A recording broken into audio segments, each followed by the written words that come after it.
This video is sponsored by KiwiCo. This is the vegan egg drop. No eggs were harmed during the making of this. 2, 1. Oh, hey, you know what? That worked exactly as I expected. Okay, if you are confused, then hear me out. I built probably the smartest egg in existence and flew all the way to California to challenge the king of YouTube egg drop challenges, William Osman. But let's start right at the beginning. What's the egg drop challenge in the first place? The egg drop challenge is a science and engineering activity where the contestants are tasked to design a contraption that can protect a raw egg from cracking when dropped from a certain height. In theory, really cool, but I'm a competitive person. What always bothered me was the binary result of the drop test, because the egg either survives or it breaks. So telling who lost or won is often difficult when both eggs survive or break. So I tasked myself to design a digital egg with sensors and brain power on the inside, which can give us real acceleration data about an impact to judge who won the challenge. The idea was to use an accelerometer attached to a microcontroller that monitors if there are big changes in acceleration happening, which would indicate an impact, and then record the data. Since these microcontrollers usually don't have a ton of memory, I added a micro SD slot, so when an impact is happening, it continues reading the data from the sensor for a little and then dumps everything as a text file onto an SD card, which I can then analyze on my computer. Of course, since everything is wireless, I also had to add a small LiPo battery to power everything. Once I had the components together, I had to design an artificial egg around it that contains everything. After a ton of tedious wiring, everything gets installed in the egg, which is closed by a screw-on lid. The 200G accelerometer is directly mounted to the exterior shell, so it feels everything that happens to the egg, while the rest is kind of softly mounted with some foam.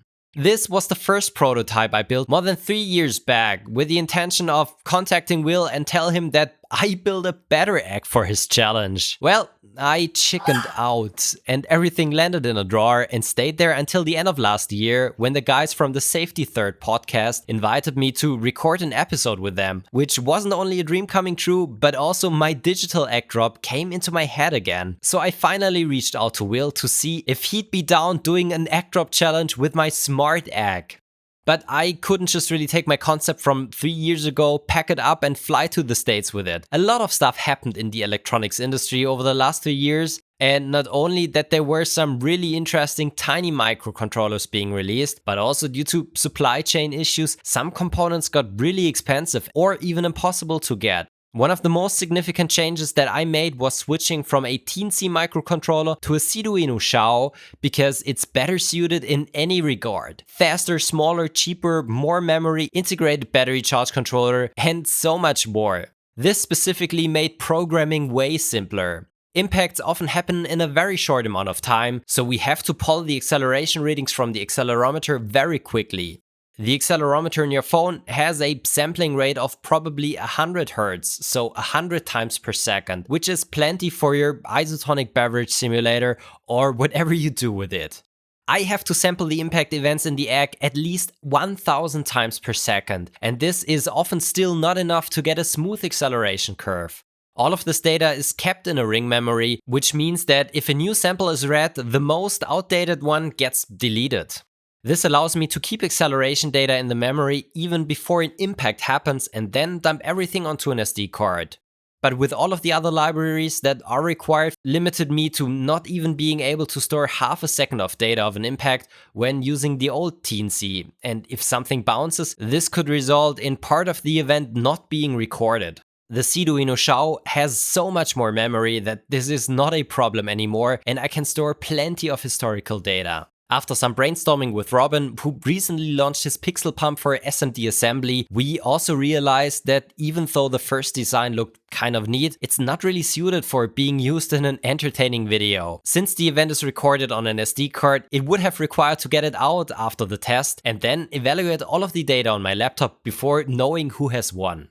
So I added a set of NeoPixel LEDs, which will change color depending on the severity of the impact. The slightly translucent PLA I chose to print the part worked beautifully as a diffuser. While integrating the RGB LEDs, I realized that plenty of really small OLED screens are available for cheap that can easily be controlled via the Arduino microcontroller. So I ended up integrating a 0.66 inch one in my digital egg that not only tells me detailed information about the recent impact events, but also shows me with an image how severe the impact was. I will be open sourcing all of the files, code and the info on the egg because this is just the start and I would love if you contributed your skills to the project and if this becomes easily accessible for everyone. So check the description for more information and leave a like if you find this project interesting. With all of the different and additional components, I also had to change the X design, which now opens to the side and uses a bunch of our heatset inserts to mount the accelerometer and securely hold the lid in place. cnckitchen.store, by the way. The 350 mAh battery that can run the egg for 10 hours is sandwiched between the accelerometer, microcontroller and SD card assembly.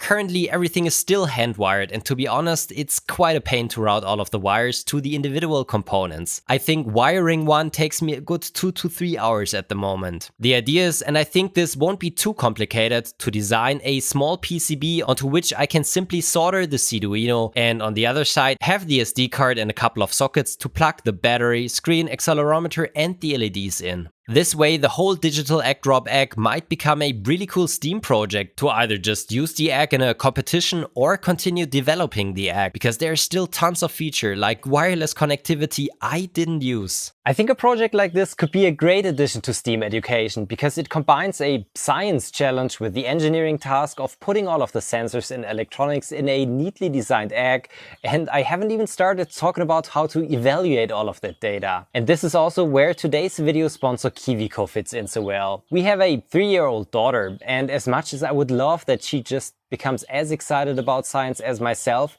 I would never push her into anything. We've been a subscriber of KiwiCo for the last 2 years because every month we get a crate delivered that is packed with projects all around STEAM, which naturally sparks her interests in tinkering, learning and exploring.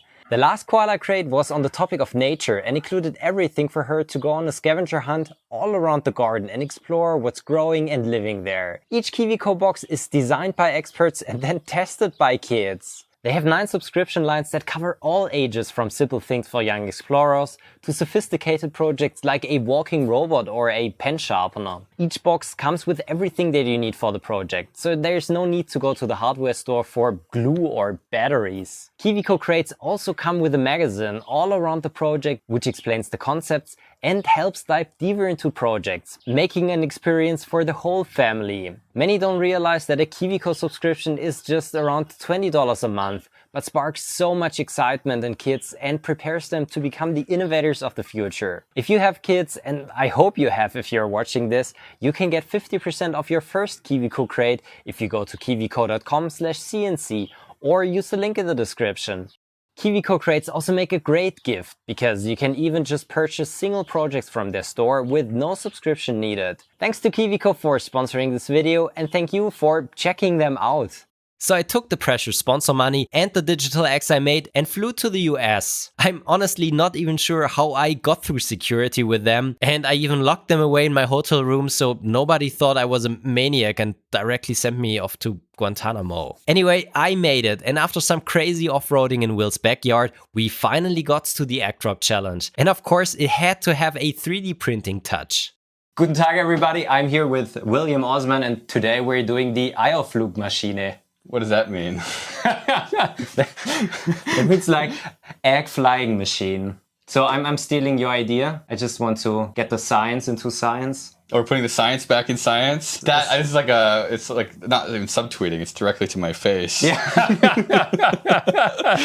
The thing is, I built a digital eggdrop egg and I just had to try them out with the king of celebrity egg drops. Mark is gonna be so mad. It's a new type of egg you invented. It's a new type of egg I invented. It's very sustainable, very green. No chicken had to die for that. Do you know where eggs come from? Yeah, they take the chicken and just squeeze them for eggs. That's exactly it looks like a Tamagotchi. They're actually called, so I called them Tamadroppy. Do you say Tamadroppy? This is a Tamadroppy. We're gonna turn them on. And I got something with me. Of course, I'm a 3D printing channel. We had to do a bit of 3D printing. So I think like normal 3D printing would be boring and would take way too long. So have you ever used a 3D printing pad? Yeah, they're really bad. Yeah. Are these ones good? I have no clue. You've never used them? Okay. I've just used them a little bit to like fill cracks and stuff like that. So my idea here is both of us will get a 3D printing pen. You can print anything on the egg. Okay. So I have to completely 3D print by hand the way I'm going to protect the egg. Candy Crush metallic pink and blue. I'll do blue. You do blue? Yeah, you can have the one with metal particles in it. Yeah, and then I would just say we put 10 minutes on the clock. I feel like we might need more 10 minutes. 15? Oh, it's going. Yeah. So do we just start? Yeah, we just start. Yeah, I was thinking about doing a crumple zone or like a spring. I was like, I could really impress people and try to make some cool like moving spring mechanism. But what'll happen is it'll just act as a crumple zone. So I should probably do some sort of truss system. Is that what you were going to do? Yeah, I think I'm just going to wing it and see how it looks. Okay, I have an idea. I know for a fact that it's not going to work, but it's not about, oh, this is really actually a bad idea. I've made a huge mistake. I don't even want to tell you what I'm trying to make because I just realized how long this is going to take. So I've seen people do like incredible artistic stuff with those. Over the course of days. Yeah, over the course of days.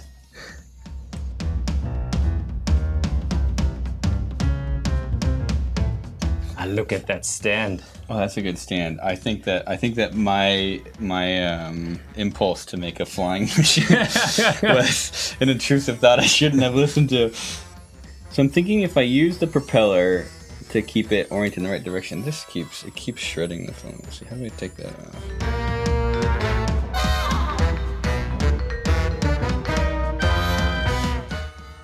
And now we're moving. We're busting. Yeah. Yeah. So. Back in business. We have to put another couple of minutes on the clock. Oh yeah, I think we're gonna need like probably 3 to 4 hours.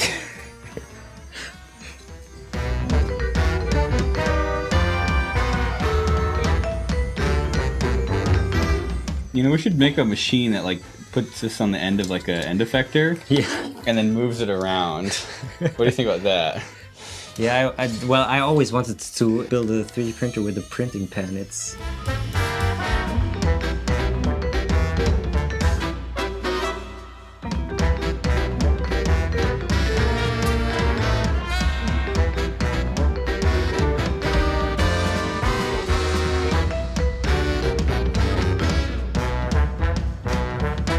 Did you find a new fun project for like spare time now with working with 3D pens? I honestly never play with 3D printing. I always like need to print something.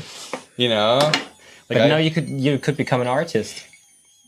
God, are we at 30 minutes now? We're already at 30 minutes. Time's up, Stefan. Oh no. Damn. So you said you wanted what? 10 minutes? 10 minutes. And what did we actually spend? Like an hour? You made a creature. Mm-hmm. Yeah, I'm just thinking about I should have checked where the CG of those eggs is. Mm-hmm. This is gonna be bad for you. I think I've got a chance. I think I actually beat you. Yeah, that's the cool thing. I think my egg's gonna kick your egg's ass. So are we going to climb on the roof? Yeah, you want to climb on the roof? Yeah, I want to climb on the roof. Sort of a tradition at this point. We made it up your roof. We're on top of the roof. All right, what's yours called? Well, you called it the downvote. I don't know. I feel like with the purple thing and the how do you say mohawk up there, that's gonna be the punky egg, the Tama punky. So what's the strategy? The strategy is I hopefully have a bit of like crumble zone down here and a couple of streamers that it falls down this way. And a couple of like side thingies that it doesn't really crash that hard into the side. But I am not sure where really like the center of gravity is and if it really falls down that way. So you want, this has to hit the bottom. This should hit the bottom, yeah. That's to keep it facing towards the bottom? I should have just put like spikes on every side, crumble zones on all of the sides. How are you going to drop it? How are you going to hold it? When you have it? I think I'm going to drop it just this way. Okay. Yeah. This is the vegan egg drop. No eggs were harmed during the making of this incredible machine. Where's our OSHA harnesses? Yeah. Oh, yeah. You know what? This is pretty good. This is like out of a 2-story window, maybe a little taller. Rock, paper, scissors. Rock, paper, scissors. Shit. So you're gonna be the first? Yeah. Oh, we you're didn't gonna- decide. Yeah, you're gonna be first. Okay. I guess you get to pick since you won. What was it? Vegan? What did I call it? I forgot already. Vegan egg? The vegan Eierflugmaschine. The vegan Flugmaschinen.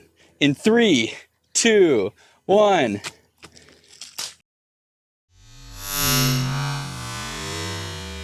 Oh, hey, you know what?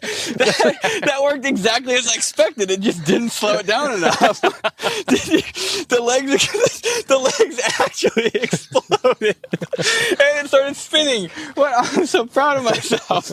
I can't believe that even kind of worked. So the punky egg goes in 3, 2, 1.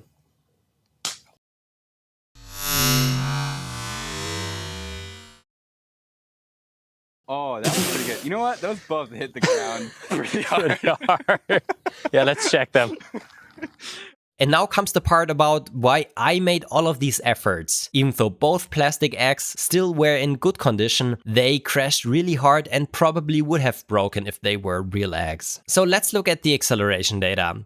Let's start with Will's vegan egg drop. His design honestly worked really well. The propeller slowed down the fall and the plastic chicken legs exploded on impact, dissipating energy and slowing down the fall. The first peak was around 170 G, with the second one just milliseconds later at 200 G, when the eggshell hit the ground. Shortly after that there was a third peak when the side of the egg hit the floor again after bouncing around a little. After that there's not much serious stuff happening anymore and the big propeller stabilized everything quite well.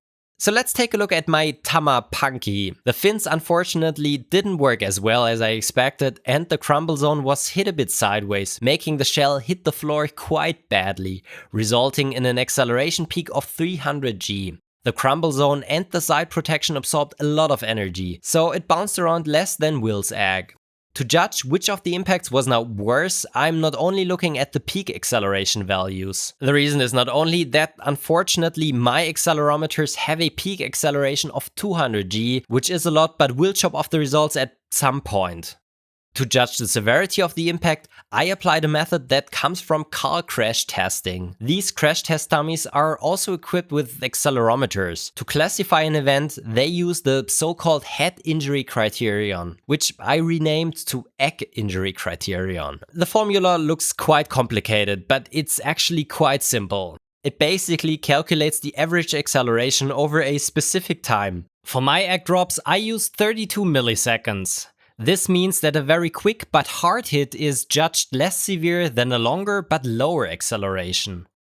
The result is then raised by the power of 2.5. This is a correlation factor that was determined in a real-life test for head injuries. It's probably not yet perfect for our egg injury criterion with a hard eggshell, but I think it's a concept that we can further develop.